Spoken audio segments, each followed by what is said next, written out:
Thales of Miletus lived during the 6th and 5th centuries BC in modern-day Turkey. Little is known for certain about Thales, aside from what other philosophers said about him, but he is still an important figure for being the first pre-Socratic philosopher. The pre-Socratics paved the way for the Socratic, or classical philosophers, who would establish the major themes of Western philosophy. What we do know about the philosophy of Thales is, to the modern mind, strange to say the least. Thales is most famous for positing that everything is fundamentally made up of water. Yes, that's really what he believed, and he took it seriously. But if you think about things from his perspective, it actually starts to make sense. Hear me out. Thales was trying to uncover the unifying principle of diversity. To understand, let's back up. Thales was unique for rejecting the Greek pantheon of gods and looking for predictable laws in nature, much like modern scientists. In other words, Thales thought the world was rational, orderly, and understandable through investigation and inquiry. This was a pretty new idea for the Greeks. Greek gods were precarious and unpredictable, constantly fighting and filling the world with chaos as well as order.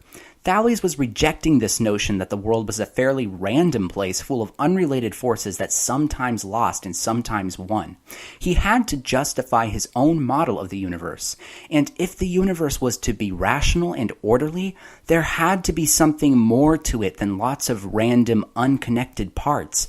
There had to be something underneath everything, unifying everything, and describing diversity through unity.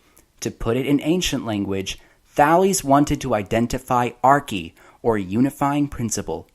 But arche is more than just a glue that holds everything together. It also moves them, because Thales wanted to explain life. The universe is full of motion and action, but why? It could be dead, still, and lifeless. Arche is the source of this action, and it also is the source of all life. As such, arche has a dimension of intelligence. It permeates, lives, and moves. If this sounds a lot like the Force from Star Wars, you're definitely starting to understand what arche is. But there's a big and important difference. Thales didn't think the arche was invisible or intangible, but just assumed it was something material that could be touched and seen. Of all the elements, Thales identified water as the arche. So why water? Well, think about it. In ancient times, the laws of physics were not well understood. Rivers flowed to the sea, waves crashed, the tides went in and out, water seemed to move all on its own. Since Thales didn't know about gravity, this apparently meant that water could move by itself, solving the problem of motion and action. Secondly, every living thing needs water. Humans can survive weeks without food, but only 3 days without water.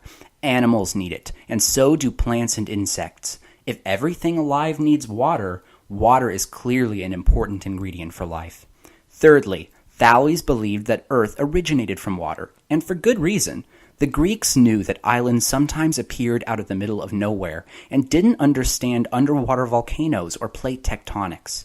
He also believed that the Earth floated on water, and although that seems far-fetched, we know from the historian Pliny that floating reed islands really existed in Lydia, not far from Thales' home.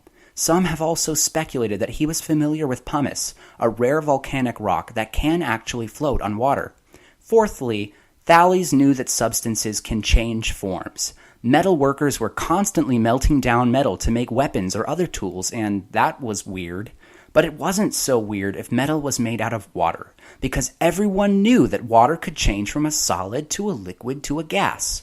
So water could explain motion, life, the origin of Earth, and the ability of substances to transform. Of course, we know now that Thales was radically mistaken, and even Aristotle would call him out. But Thales was also a keenly observant scientist. He famously managed to predict the solar eclipse of May 28, 585 BC, and to this day, we don't know how he did that. This gave him credibility and shows just what a thoughtful person he was.